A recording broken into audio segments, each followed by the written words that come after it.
అందరికీ నమస్కారాలు.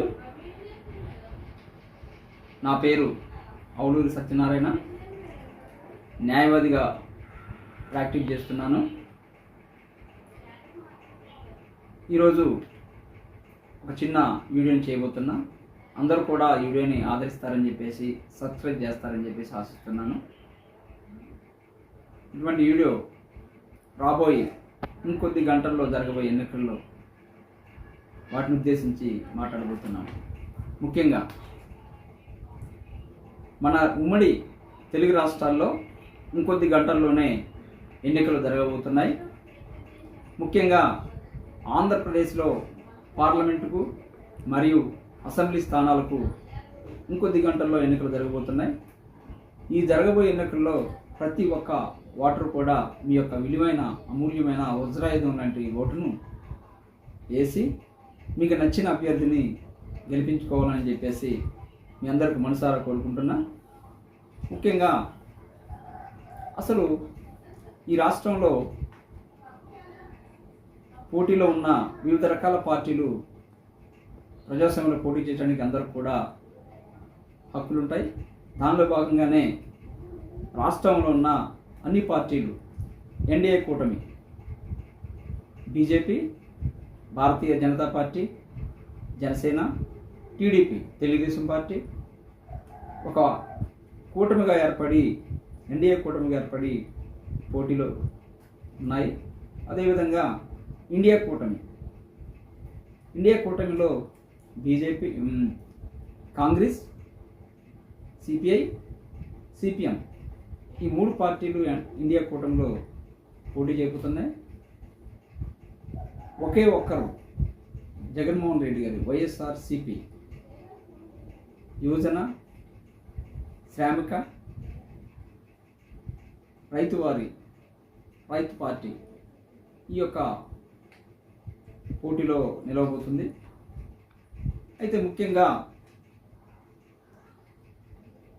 ఈ యొక్క 7 పార్టీలు ఈ రాష్ట్రంలో పోటీలో ఉన్నాయి. వివిధ రకాల అభ్యర్థులు. అట్లనే దీంతోపాటు ఒక జాతీయ పార్టీ అయిన బహుజన సమాజ్ పార్టీ కూడా ఈ పోటీలో పార్లమెంటు స్థానాలకు పోటీ చేయబోతుంది.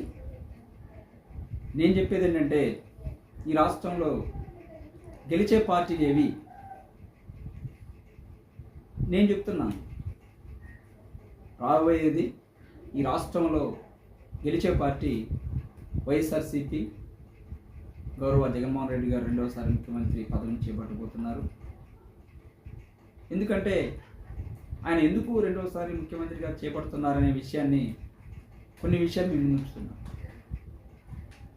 ఈ భారతదేశానికి స్వతంత్రం వచ్చి దాదాపు 100 సంవత్సరాలు కావస్తున్నా ఆ రోజు నుంచి కూడా అనేక రాజకీయ పార్టీలు ఈ యొక్క ఎన్నికల్లో పోటీ చేయడం జరిగింది. దానిలో ముఖ్యంగా ఎక్కువ సార్లు కాంగ్రెస్ పార్టీ పోటీ చేయడం జరిగింది.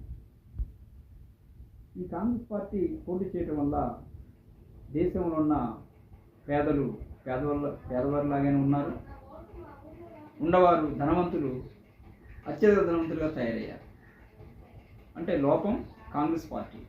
అంటే దీన్ని బట్టి చూస్తే కాంగ్రెస్ పార్టీ సరైన ప్రజలకు న్యాయం చేయలేదని అనిపిస్తుంది. రెండవది, దీని తర్వాత ప్రాంతీయ పార్టీలు వచ్చాయి వివిధ రాష్ట్రాల్లో. ముఖ్యంగా మన ఉమ్మడి ఆంధ్రప్రదేశ్ తీసుకున్నట్లయితే ఆ రోజు గౌరవ దివంగత ముఖ్యమంత్రి, మాజీ ముఖ్యమంత్రి వర్యులు నందమూరి తారక రామారావు గారు ఒక సినీ ఫీల్డ్ నుంచి వచ్చి ఒక తెలుగుదేశం పార్టీని ఏర్పాటు చేసి ఈ దేశంలోనే అత్యధిక స్థానాలు సాధించి ముఖ్యమంత్రిని స్థానాన్ని కైవసం చేసుకున్నారు. ఆ రోజు అనేక ఉచిత పథకాలను, అనేక రకమైన పథకాలను, పేదలకు అందుబాటులో పథకాలు ప్రవేశపెట్టడం జరిగింది. ఆయన తదనంతరము అనేక రాజకీయ పరిణామాల నేపథ్యంలో వారి అల్లుడైన నారా చంద్రబాబు నాయుడు గారు కూడా 5 సార్లు ముఖ్యమంత్రి చేయడం జరిగింది. 4 సార్లు ఉమ్మడి ఆంధ్రప్రదేశ్, 5వసారి రాష్ట్ర విభజన తర్వాత ఆంధ్రప్రదేశ్ కొత్త ముఖ్యమంత్రిగా చేపట్టడం జరిగింది.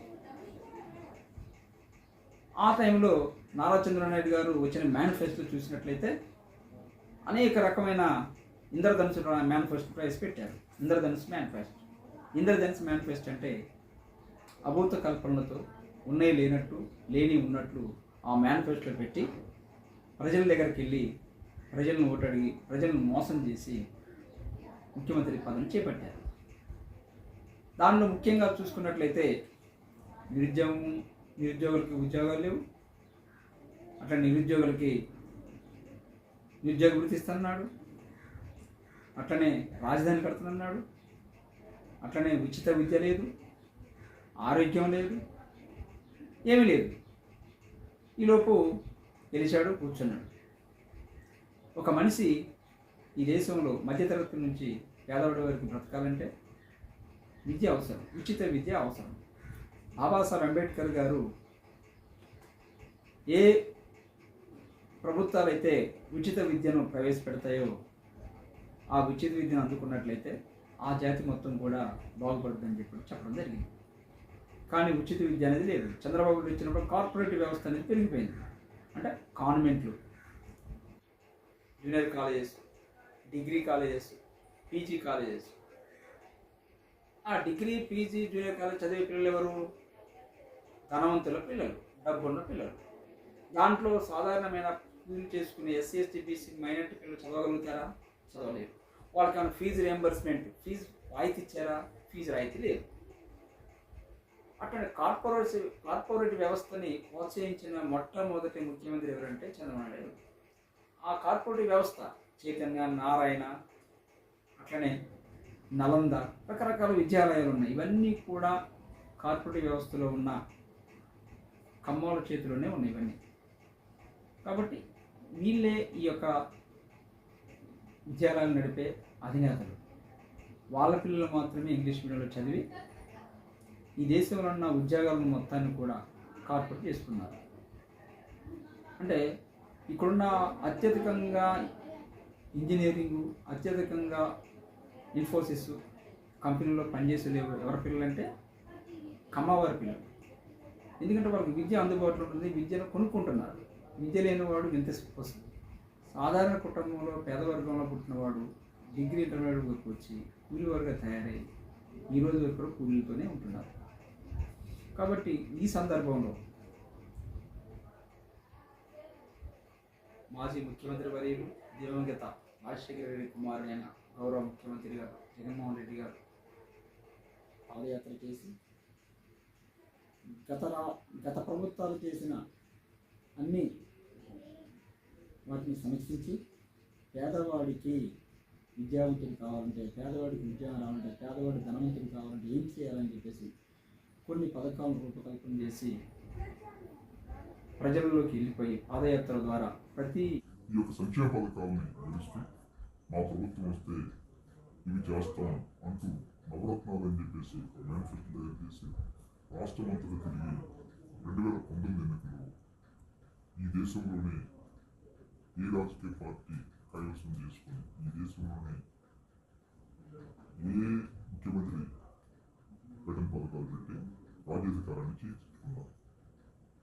రాజ్యాధికారం వచ్చిన తర్వాత ఆ నవరత్నాలను తూచా తప్పకుండా పాటిస్తూ 100% మేనిఫెస్టో పథకాలను ఒక బైబిల్, ఖురాన్, అట్లనే భగవద్గీతగా భావించి అన్ని నెరవేర్చాడు.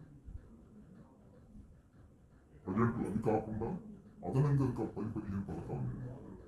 టైలరింగ్ వాడికి 10,000 రూపాయలు.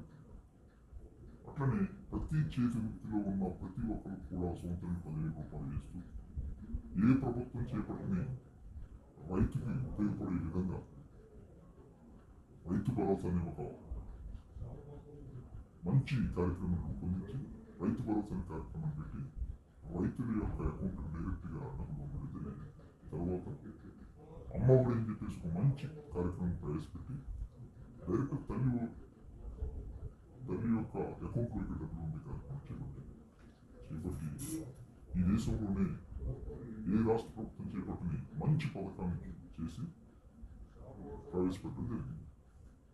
అన్ని సంక్షేమ పథకాలను తూచా తప్పకుండా పాటించడం జరిగింది. కాబట్టి రాబోయే ఎలక్షన్స్లో ఈ పథకాలే ఒక మేనిఫెస్టోలో ఒక బైబుల్ ఖురాన్ భగవద్గీతగా అనుకుని అందరూ ఓటు వేయాలి. నేను మీకు మంచి చేసి ఉంటే, మీ ఇంట్లో మంచి జరిగి ఉంటే నాకు ఓటేయండి అని చెప్పి తమ్మున నాయకుడు ఉంటే జగన్మోహన్ రెడ్డి గారు.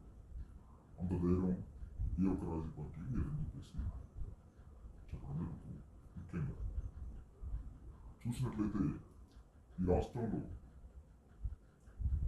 రాబోయే ఎలక్షన్స్లో దాదాపు 100కి 110 సీట్లు, 175 సీట్లు, 110 సీట్లు విజయతుందా మోగించి మళ్ళీ రెండోసారి ముఖ్యమంత్రి చేపట్టబోతున్నారని చెప్పేసి నేను నా యొక్క అనాలిసిస్లో మీ అందరికీ తెలియవస్తుంది. ఎందుకంటే ఒక వ్యక్తి తన యొక్క పనిని నిబద్ధతగా, ఖచ్చితంగా, నిజాయితీగా పనిచేసి డైరెక్ట్గా ఎక్కడా మీడియేటర్ లేకుండా, ఎక్కడా లంచాలు లేకుండా